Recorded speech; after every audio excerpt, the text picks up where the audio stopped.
Welcome students. हम लोग topic पढ़ रहे थे लाइंस एंड एंगल्स। इस टॉपिक में हम लोगों ने पैरेलल लाइंस, ट्रांसवर्सल स्टडी कर लिया था कि ट्रांसवर्सल जब पैरेलल लाइंस को इंटरसेक्ट करते हैं तो उसमें क्या क्या केसेस होते हैं, ये हम लोगों ने प्रीवियस वीडियो में डिस्कस कर लिया था। अब हम लोग आते हैं एक्सरसाइज 5.2 पर। एक्सरसाइज 5.2 में फर्स्ट क्वेश्चन है, state the property that is used in each of the following statements. इसमें कुछ स्टेटमेंट दिए हुए हैं फर्स्ट, सेकंड और थर्ड पार्ट में। इसमें कौन सी प्रॉपर्टी यूज हो रही है इसको हमें बताना है।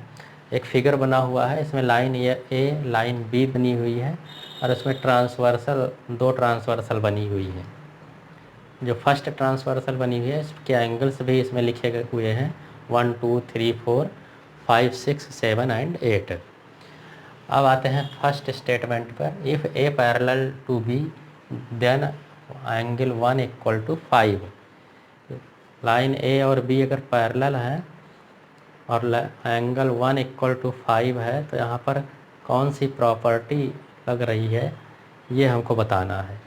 तो यहाँ देखने से लग रहा है एंगल 1 और 5 ये बराबर हो रहे हैं और ये करेस्पॉन्डिंग एंगल के पेयर हैं और इनके बराबर होने की वजह से ही लाइन ए और बी पैरेलल है, या ए और बी पैरेलल है तो ये दोनों एंगल बराबर होंगे। तो यहाँ पर जो प्रॉपर्टी लग रही है वो है करेस्पॉन्डिंग एंगल प्रॉपर्टी। आंसर हो जाएगा करेस्पॉन्डिंग एंगल्स प्रॉपर्टी। हम लोग जानते हैं जब दो पैरेलल लाइन को ट्रांसवर्सल इंटरसेक्ट करती है तो जो करस्पॉन्डिंग एंगल्स के पेयर होते हैं वो बराबर होते हैं। सेकंड में आते हैं, एंगल 4 इक्वल टू 6 दिया हुआ है and then A parallel to B. Angle 4 equal to 6 ये अल्टरनेट इंटीरियर एंगल का पेयर है, ये इक्वल है और तब ए और बी पैरेलल हो रही हैं। इसका मतलब ये हुआ कि अल्टरनेट इंटीरियर एंगल की प्रॉपर्टी यहाँ पे लग रही है। तो आंसर हो जाएगा alternate interior angles property. Third है, if angle 4 plus angle 5 equal to 180 degree then A parallel to B.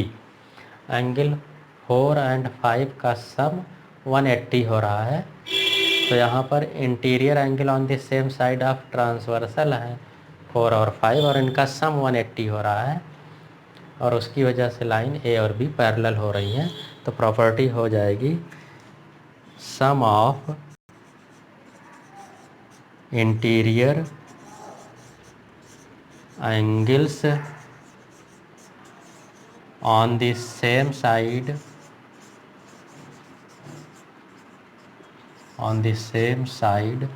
of transversal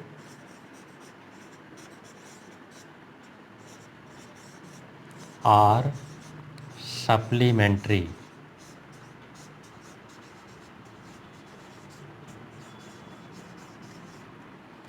Sum of interior angles on the same side of transversal are supplementary, यानी कि transversal के एक ही तरफ के जो interior angles होते हैं वो सप्लीमेंट्री होते हैं, उनका सम 180 डिग्री होता है अगर ट्रांसवर्सल दो पैरेलल लाइन को इंटरसेक्ट कर रही हो तो यहाँ पर जो प्रॉपर्टी लगी sum of interior angles on the same side of transversal are supplementary की प्रॉपर्टी है। तो ये आंसर हो गया क्वेश्चन नंबर 1 का।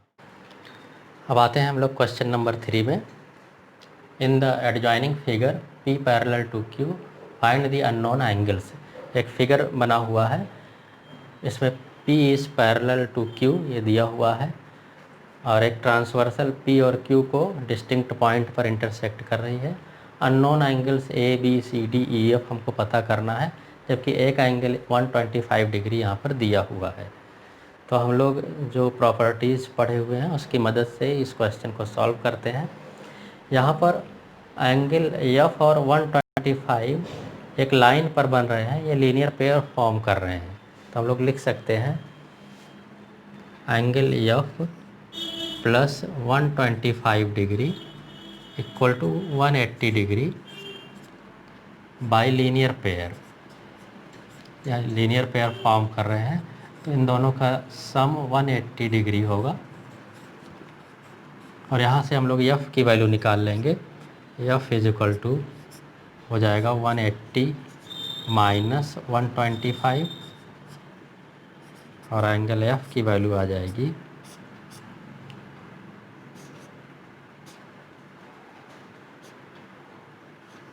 55 डिग्री।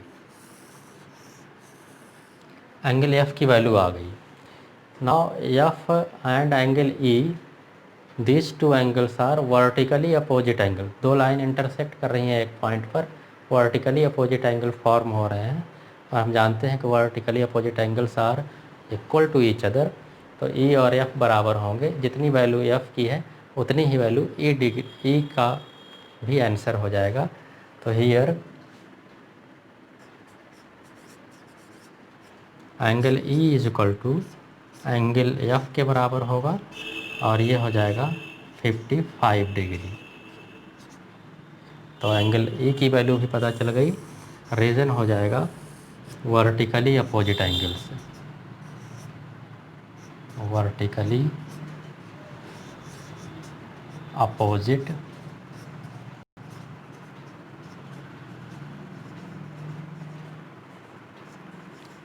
एंगल से। तो एंगल ई और एफ ये बराबर हो गए। आगे बढ़ते हैं। फिर इधर एंगल ए और एफ बराबर होंगे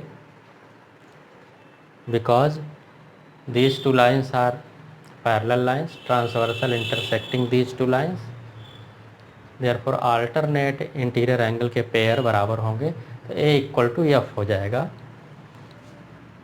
angle A is equal to angle F, this is equal to 55 degree. यहाँ पर आंसर हो जाएगा by pair of alternate interior angles.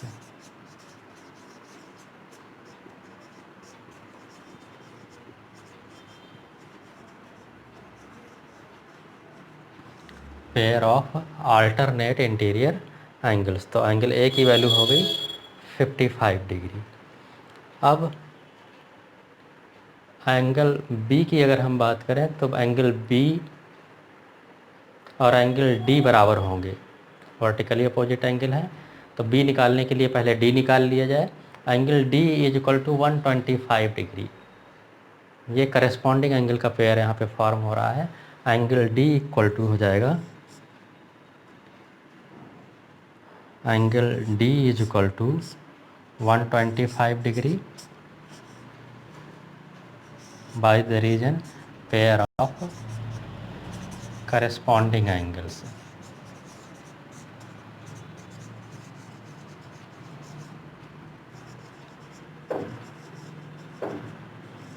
Corresponding angle से डी की वैल्यू आ गई 125। अब जितना डी है उतना बी भी हो जाएगा वर्टिकली अपोजिट एंगल से, और जितना ए है उतना ही सी भी हो जाएगा, ये भी वर्टिकली अपोजिट एंगल फॉर्म कर रहे हैं। तो दोनों ही केसेस में वर्टिकली अपोजिट एंगल्स फॉर्म हो रहे हैं। तो बी की वैल्यू डी के बराबर, सी की वैल्यू ए के बराबर। तो यहाँ पे हो जाएगा angle B is equal to angle B equal to angle D equal to 125 degree, B और डी बराबर होंगे। And angle C is equal to angle A, और एंगल ए निकला है 55 डिग्री के बराबर। इन दोनों ही केसेस में पेयर बन रहे हैं वर्टिकली अपोजिट एंगल्स के। तो यहाँ लिख देंगे vertically opposite angles.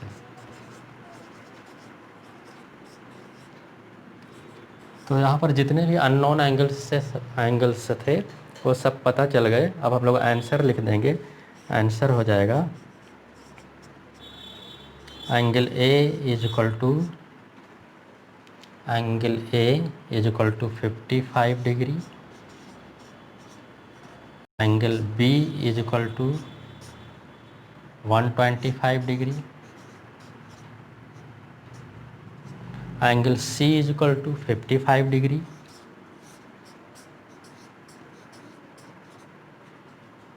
Angle C के बाद angle D is equal to, angle D निकला है 125 डिग्री,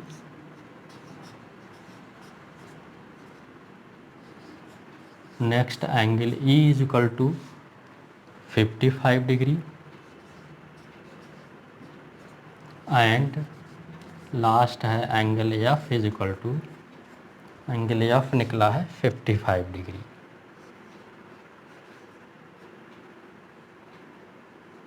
तो ये आंसर हो गया। A B C D E F जो अननोन एंगल्स थे उन एंगल्स को हम लोगों ने निकाल लिया by using the property.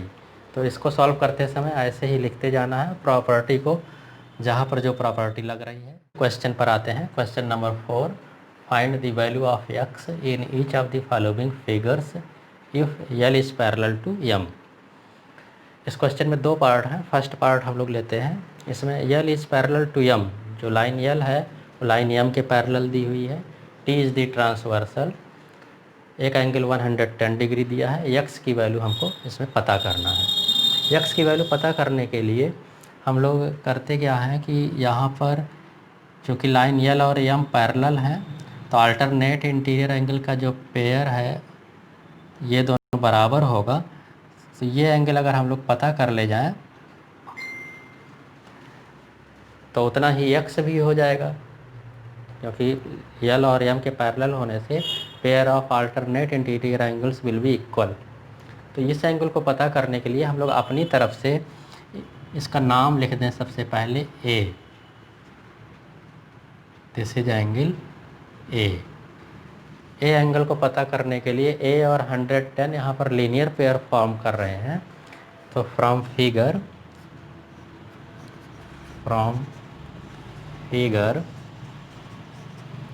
Angle A plus 110 degree this is equal to 180 degree होगा, और रीजन हो जाएगा बाई लीनियर पेयर।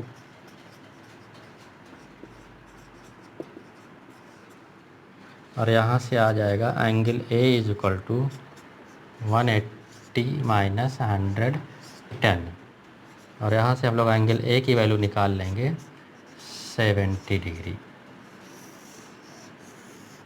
तो लीनियर पेयर को अप्लाई करके ए की वैल्यू पता चल गई 70 डिग्री। अब जितना ए है उतना ही एक्स होगा, अल्टरनेट इंटीरियर एंगल का पेयर फॉर्म हो रहा है। तो नेक्स्ट हो जाएगा x is equal to, x जो एंगल है ये बराबर होगा एंगल ए के, and this is equal to 70 degree by the reason pair of alternate interior angles.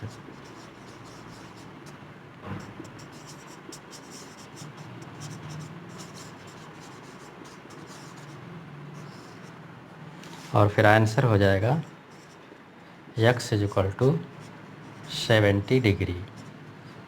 इसी तरीके से इसका सेकंड पार्ट भी आप लोग कर सकते हैं। अब हम लोग आते हैं क्वेश्चन नंबर 6 पर। क्वेश्चन नंबर 6 पे दिया है in the given figures below decide whether l is parallel to m. यहाँ पर कई पार्ट हैं और फर्स्ट पार्ट हम लोग लेते हैं। फर्स्ट पार्ट में जो फिगर बनी हुई है लाइन यल है, लाइन एम है, और एक ट्रांसवर्सल एन इसको इंटरसेक्ट कर रही है। यहाँ पर दो एंगल की वैल्यूज लिखी हुई हैं, एक की 126 डिग्री है और एक का 44 डिग्री है। हमको यहाँ डिसाइड करना है in this case in figure first whether l is parallel to m और नॉट। इसमें लाइन यल और एम आपस में पैरेलल हैं, समांतर हैं कि नहीं है, ये बात हमको पता करना है। तो यहाँ देखने से लग रहा है कि ये दोनों एंगल जो दिए गए हैं वो ट्रांसवर्सल के एक ही तरफ के इंटीरियर एंगल्स हैं। These two angles are interior angles on the same side of transversal. इनको हम लोग अब जोड़ करके देखते हैं कि अगर इनको जोड़ने से सप्लीमेंट्री एंगल मिलता है यानी 180 डिग्री मिलता है तब तो लाइन यल और एम पैरेलल हो जाएंगी, अगर नहीं मिलता है तो पैरेलल नहीं होंगी। तो here angle 126 degree plus angle 44 degree, ये दोनों जो एंगल हैं इनको ऐड करते हैं तो 126 प्लस 44 को ऐड करने से हमको मिल जाएगा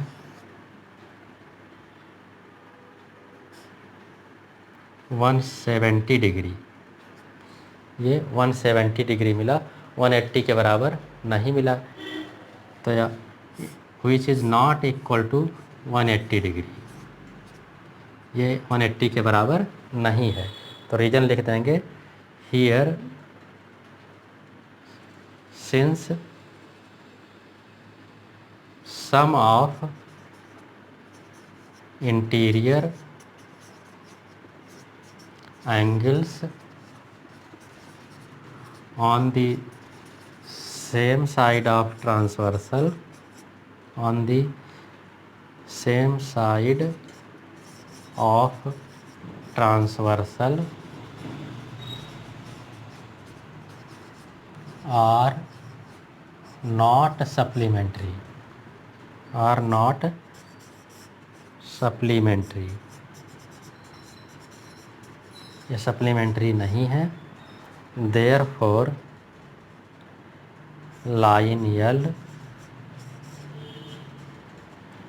इज नॉट पैरेलल टू